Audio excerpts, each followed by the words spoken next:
Hello good afternoon friends. Last hour trading. So ഇന്നത്തെ trading session എങ്ങനെ ഉണ്ടായിരുന്നു?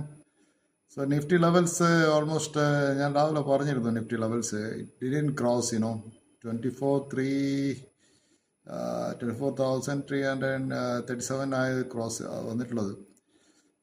25,000 ഞാൻ അപ്പർ ലിമിറ്റ് പറഞ്ഞിട്ടുണ്ട്. ബിലോ 24,300 അത് വന്നിട്ടില്ല. എനിക്ക് തോന്നുന്നില്ല ഇനി അത് 7 മണിക്കുള്ള ക്രോസ് ചെയ്യുന്നുണ്ട്.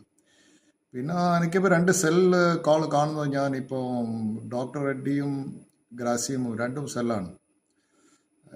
കുറച്ച് കുറയണം, കാരണം ചേസ് ഓൾമോസ്റ്റ് ആയിട്ടാണ്. സോ ഡോക്ടർ റെഡ്ഡിയും ഗ്രാസിയമും സെൽ കോളാണ് ഞാൻ തരുന്നത്. Nifty neither buy nor sell. അത് 20 കുറഞ്ഞ് കിട്ടിയിട്ടുണ്ടെങ്കിൽ വാങ്ങിക്കാം, പക്ഷേ ഈ ലെവലിൽ വാങ്ങിക്കാൻ ഞാൻ റെക്കമെൻഡ് ചെയ്യുന്നില്ല. Okay, see then. Thank U.